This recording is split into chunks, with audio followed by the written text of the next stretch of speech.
எடுத்துச் செல்லுங்கள் அவனை. நெல்லு. ஏன் நானும் வர வேண்டாமா? நெல்லு கூட வராதே. போய்விடு. எனக்கு சந்தேகமாயிருக்கிறது. இதில் ஏதோ மோசம் நடக்கிறது. இயேசுபிரானை என்ன செய்ய போகிறீர்கள்? நானும் வருகிறேன். மூடுவாயை. அவன் ஒரு தேச துரோகி. அவனை தண்டித்தே ஆக வேண்டும். எடுத்துச் செல்லுங்கள் அவனை. விடுங்கள் என்னை, விடுங்கள். மோசம், விடுங்கள்.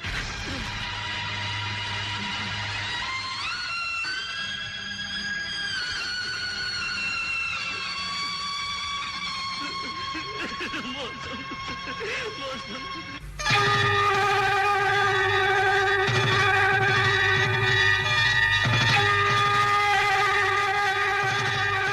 இயேசுவுக்கு மரண தண்டனை நிச்சயம். ஆவும். இப்படி ஒரு தண்டனைக்கு அவர் என்ன குற்றம் செய்தார் ஐயா? இங்கே பேசுவது தலைமை குருவுக்கு தெரிந்தால் உன் உயிர் போய்விடும். அது சரி, நமக்கு எதற்கு? நடக்க வேண்டிய காரியம் உள்ளே நடந்து கொண்டிருக்கிறது. நடக்கிறதா? ஏயா, அந்த இயேசுவோடு சுற்றும் சீடர்கள் நீயும் ஒருவன் தானே? இல்லையே, நீங்கள் சொல்லும் இயேசுவை நான் பார்த்ததே இல்லையே. அப்பா, இப்படியா நடப்பது? மற்றவர் வீதியில் நடக்க வேண்டாம். மன்னியுங்கள். ஆமா, உன்னை எங்கேயோ பார்த்திருக்கேனே. கெத்சமனையில் இயேசுவை பிடிக்கும் போது இருந்தா அல்லவா? இருக்காது. அந்த இயேசுவை நான் பார்த்ததே இல்லையே.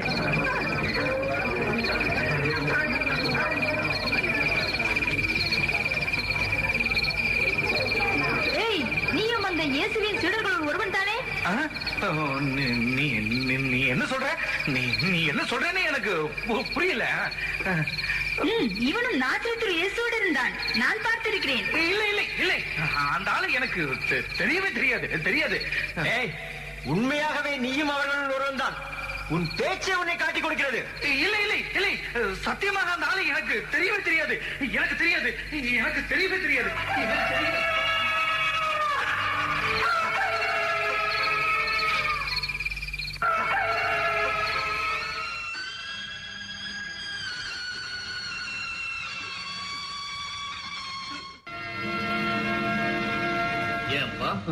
அந்த இயேசுவை கைப்பாசோட அரமனைக்கு கொண்டு போனாங்களே, என்னாச்சு? என்ன ஆச்சு? கொல்லணும்னு தான் அவங்க நினைச்சாங்க. ஆனா கொலை தண்டனை கொடுக்க அதிகாரம் அவங்களுக்கு இல்லாததுனால பிலாத்து கிட்ட தீர்ப்புக்கு அனுப்பி விசாரணை செய்ய சூழ்ச்சி செய்துட்டாங்க. அந்த நல்லவரை என்னென்ன செய்தாங்களோ?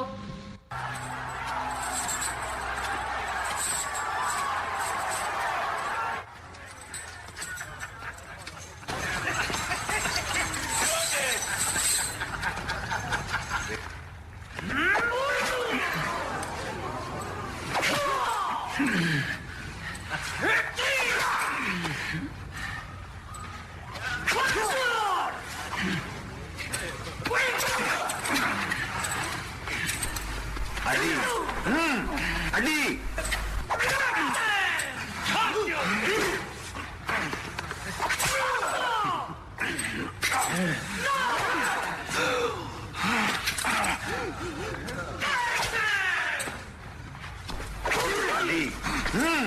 அடி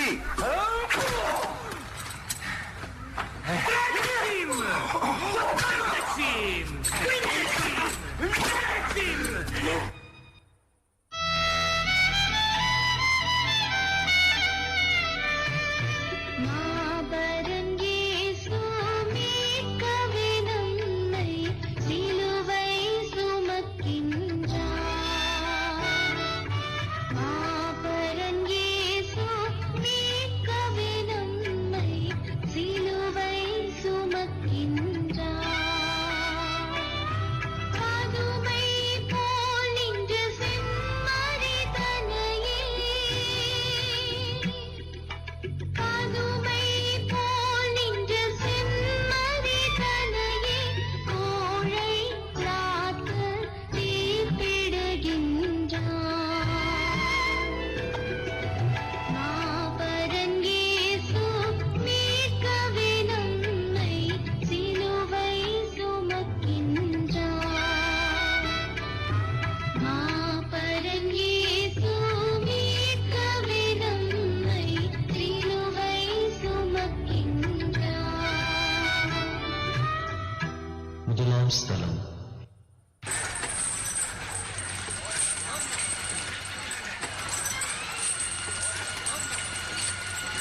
ரோம பேரரசின் ஆளுநர் பிலாத்து அவர்களே, எங்களுக்கு பதில் சொல்லுங்கள்.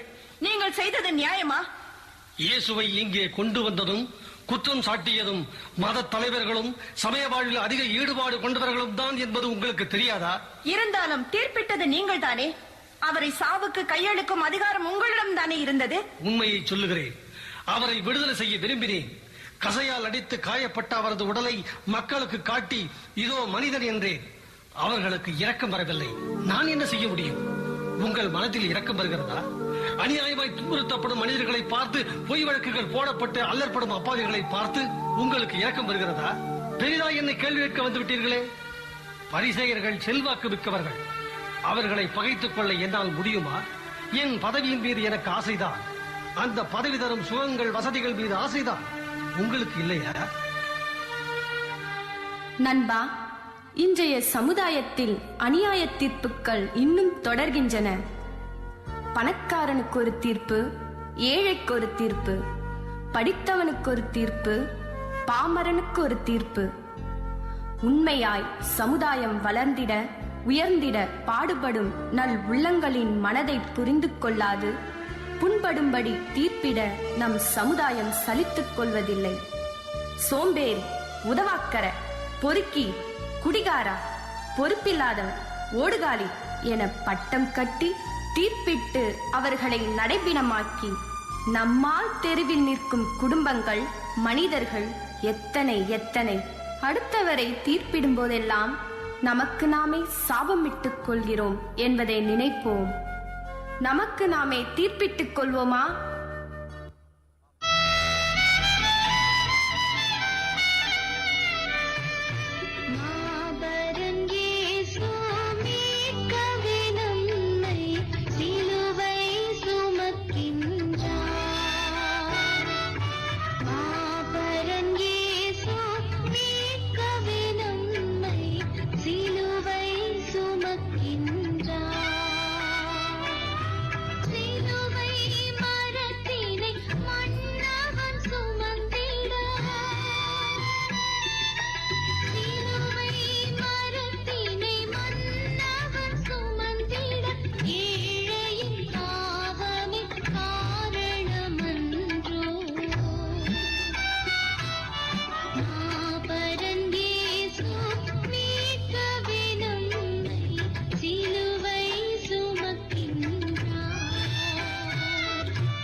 போர் வீரர்களுக்கு தலைவரா?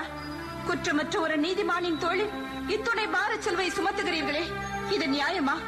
உங்களுக்கு தெரியாதா இயேசு குற்றமற்றவர் என்று? தெரியும். எங்களுக்கு தெரியாதா யார் குற்றவாளி யார் குற்றமற்றவர் என்று? உரோம படையில் வீரர்களாயிருப்பது எங்கள் தொழில். எத்தனை ஆண்டுகால அனுபவம் எங்களுக்கு தெரியாதா? முகத்தை பார்த்தே சொல்லி விடுவோமே. குற்றமற்றவர் என்று தெரிந்தும் இப்படி சிலுவை சுமத்தி கல்வாரிக்கு கூட்டி போகிறீர்களே, இது நியாயமா? நியாயம் அநியாயம் என்று பார்த்துக் கொண்டிருந்தால் நாங்கள் எப்படி பிழைக்க முடியும்? சொல்லுகிறார்கள் செய்கிறோம், கட்டளை இடுகிறார்கள் நிறைவேற்றுகிறோம். இது நியாயமா, இது சரியா என்று நீங்கள் கேட்பது போல எங்கள் மனசாட்சியும் அவ்வப்போது வேண்டாம் என நச்சரிக்கும் எச்சரிக்கும். ஆனால் நாங்கள் அதை பொருட்படுத்துவது இல்லை. எங்களுக்கும் எங்கள் குடும்பங்களுக்கும் பணம் வேண்டும், வசதிகள் வேண்டும். அது இருக்கட்டும், நீங்கள் எப்படி பணத்துக்காக, வசதிக்காக, பதவிக்காக, உங்கள் சுகத்துக்காக பிறர் மீது நீங்கள் சுமைகளை சுமத்துவதில்லையா? தாங்க முடியாத சிலுவை சுமையால் தள்ளாடிய இயேசுவை போல் வறுமையால், வரதட்சணையால், வேலையின்மையால், கடன் தொல்லையால் மட்டுமல்ல, நம்முடைய குறுகிய பார்வையினாலும், போலி கௌரவத்தாலும், தவறான எதிர்மறை எண்ணங்களாலும் நாமே பிறருக்கு சிலுவையாகி விடுவதில்லையா? நம்முடைய வாழ்வில் நாம் எதிர்கொள்ளும் சிலுவைகளை பிறர் மேல் சுமத்தி விடாமல் பிரச்சனைகளையும் சிலுவைகளையும் நேரடியாக சந்திக்க முயல்வோமா? அடுத்தவருக்கு சுமையாக இல்லாமல் வாய்ப்பு கிடைக்கும் போதெல்லாம் சுமைதாங்கியாக இருப்போமா?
இயேசுவே, என் தெய்வமே, நீர் இப்படி சிலுவையின் பாரத்தில் தள்ளாடி சாய்ந்து தரையில் விழுந்து கிடப்பதை பார்க்க கூட முடியவில்லையே.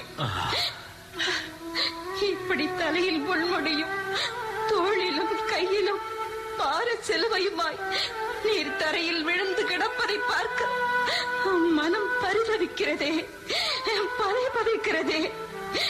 ஏன் இயேசுவே, ஏன் இந்த நிலை உமக்கு?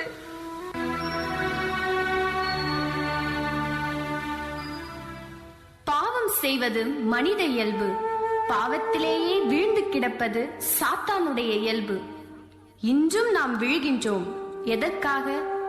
சுயநலம் என்ற குறுகிய நோக்கில் குடித்துவிட்டு விழுந்து கிடக்கும் குடும்பத் தலைவர்கள், குடிவெறியில் அடித்து நொறுக்கி வீழ்த்தாட்டப்பட்டுள்ள குடும்ப பெண்கள், சகோதர உறவை மறந்து கோபத்தாலும் கொலைவெறியால் ஒருவரை ஒருவர் வெட்டி வீழ்ந்து கிடப்போ, பிறரின் வளர்ச்சியில் பொறாமை கொண்டு பிறரின் பலவீனங்களை பெரிதுபடுத்தி விமர்சித்து அவர்களை முடமாக்கி பிறரை விழச் செய்த தருணங்கள் எத்தனை! இயேசு விழுந்தார், உடனே எழுந்தார். ஆனால் நாம் எழுவது எப்போது?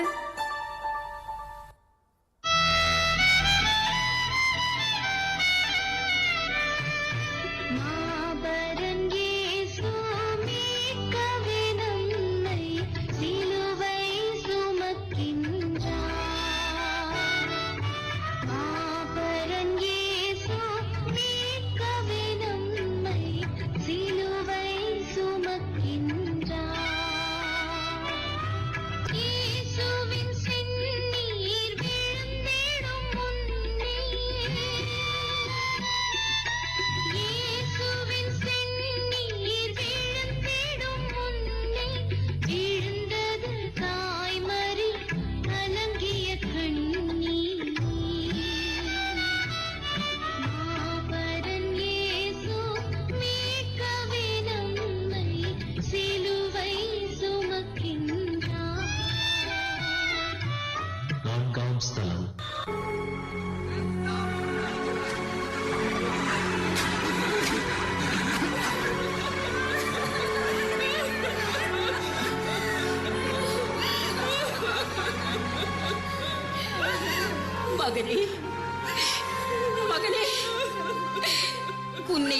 எடுக்கும் பாக்கியத்தை எனக்கு தந்தாய்.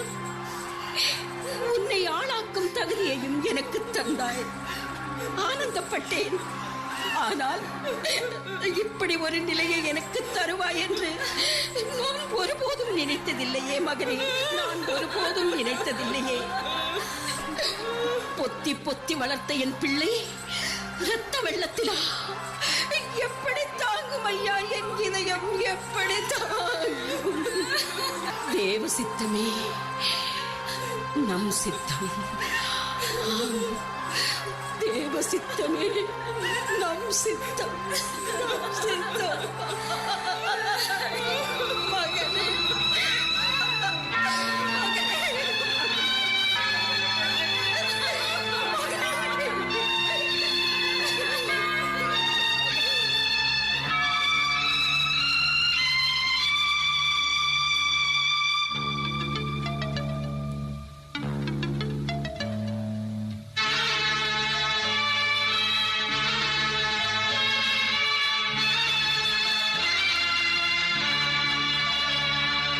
சந்திப்பு நிகழுதம்மா,